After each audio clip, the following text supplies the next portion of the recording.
Hopefully you all are doing good before starting this video. I would like to share something with you.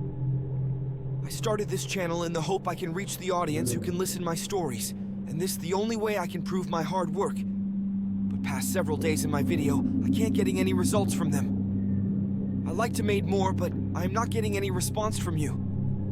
Guys, please do subscribe and share your experience in the comment section, and also if you find anything wrong in video which I can improve, feel free to say. So let's start the topic.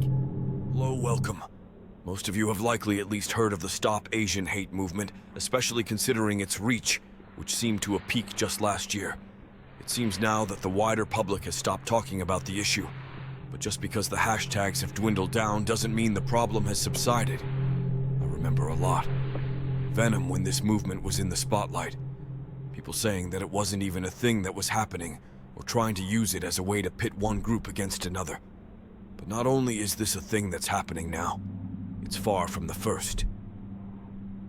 In this country's history, this latest surge was, of course, sparked by the COVID-19 pandemic, and fueled even further by political figures along with tired stereotypes like the model minority myth for many.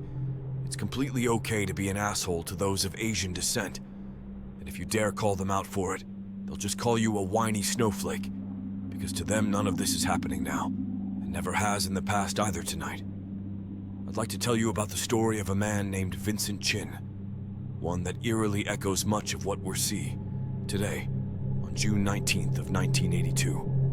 23-year-old Vincent Chin and 3 of his friends were drinking at the Fancy Pants Lounge and nightclub on Woodward Avenue in Highland Park, Michigan. The get-together was a bachelor party for Chin himself. He was due to be married the following week, so naturally with things kicked off, spirits were high else. So present in the lounge that night were one Ronald Evans and a stepson Michael Nitsole. The pair were paying close attention to the revelry and at some point during the evening Evans would witness Chin at generously tipping a dancer, and this was enough to, quote, enrage him according to witnesses. He began hurling racist remarks, barking orders at the dancers too, manning that they not accept anything from Chin's party in response. Vincent left his seat to confront his harassers, and from there, as the situation escalated, the 2 men would continue their torrent of verbal abuse towards Vincent and one of his friends, Jimmy Choi, in retaliation at Chin physically attack Evans, and in response, Evans would attempt to use a chair as a weapon. In one broken chair and some stuff intervention later, all those involved had been kicked out.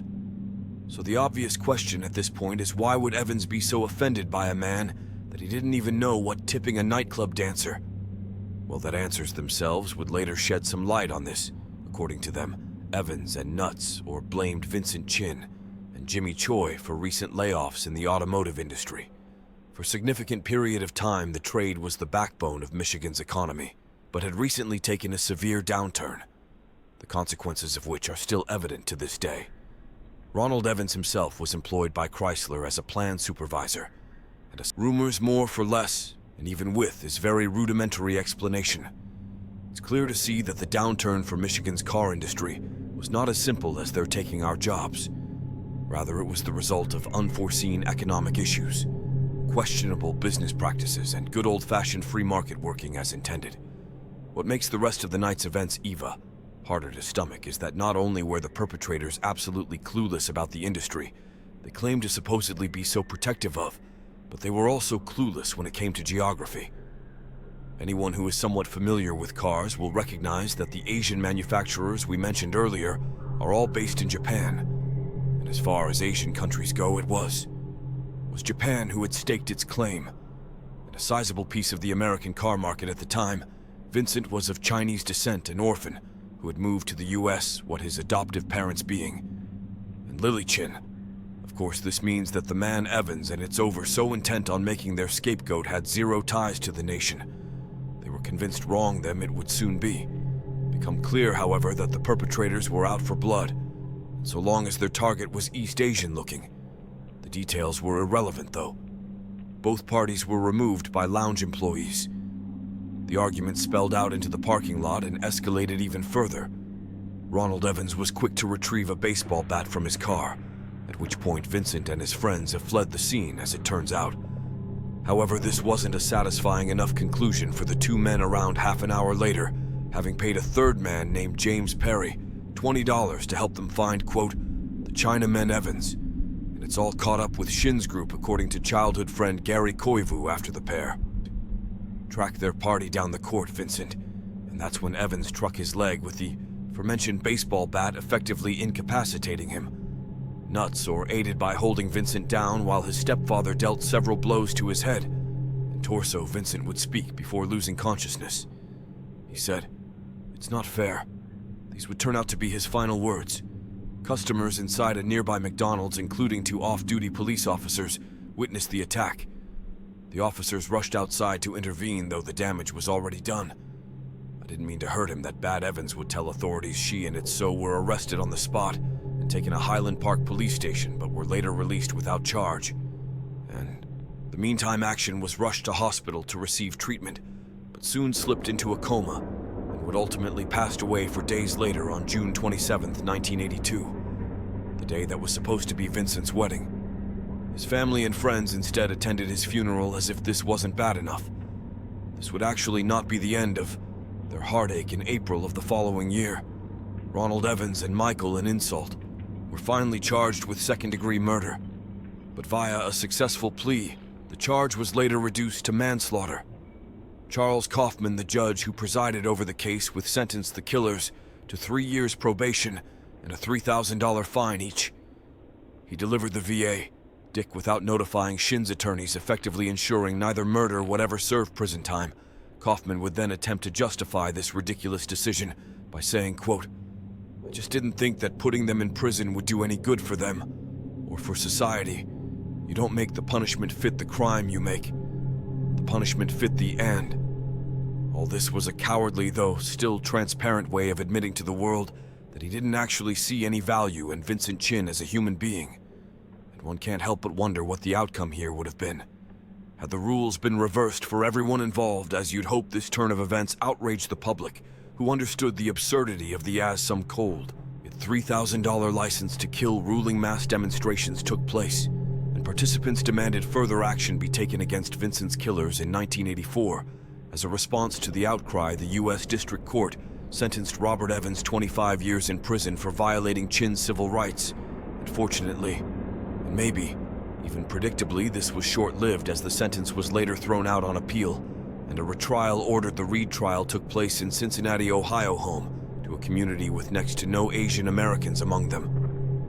In '87, the second trial ended with an acquittal for Evans. But this didn't mean the fight was over. Later that same year, a civil suit for the unlawful death of Vincent was settled out of court. Michael Nutt's soul was ordered to pay $50,000 over the course of 10 years, and Ronald Evans was ordered to pay over $4 million, according to Helen Zia, who represents the and estate. These payments were never made. Zia and the Chin estate would go on to sue Evans in 2050, even after repeated lengthy legal proceedings. Even decades later, certain public figures would attempt to deflect or downplay the crime, and most notably this happened with Congressman John Conyers. During a '99 Heat hearing, Conyers would refer to the case, stating that, quote, "The problem was, it was political. It was not racial. It was about the automobile industry. This was a Japanese American, and they were thinking about imports and exports." Not only would he neglect to mention the killers had paid a man for help, finding, quote, "the Chinamen," which undercuts his point entirely, but he'd offer his patently false interpretation of their motive while wrongfully stating that she was Japanese American. There's a lot that's disheartening about the story, but that doesn't mean Vincent's legacy isn't a meaningful one, or that the work of those who took to the streets to express their outrage was in vain. Chin's death revitalized a movement of Asian Americans and Pacific Islanders who made their stand against racism during a period of tension between themselves and the white community, mostly due to post-World War II friction and the aforementioned economic rivalry between us and Japan. They chose to face a potentially hostile response rather than let this miscarriage of justice fade into memory. And this led to the first civil rights trial in history for an Asian American, according to Run a Touch Him Up and Yell, a professor of American Studies that Away and co-director of the documentary Who Kill Vincent Chin. Prior to the backlash, Asian Americans were not seen as a protected class, which puts into perspective how important to stop this was. A year after the murder, the Asian Pacific American Legal Center was formed, the predecessor to another organization, Asian Americans Advancing Justice, who to this day are focused on ensuring that what happened to Vincent Chin does not happen again in 2010. A plaque was raised in Ferndale, Michigan to honor the memory of intention. It's far too little much to wait, of course. But if nothing else, perhaps you can serve as a reminder to us all that the cost of bigotry is steep and the consequences of ignorance can be deadly. This video was researched and written by Lux, Noct is edited and fact-checked by Darfur Productions, with additional writing by yours truly.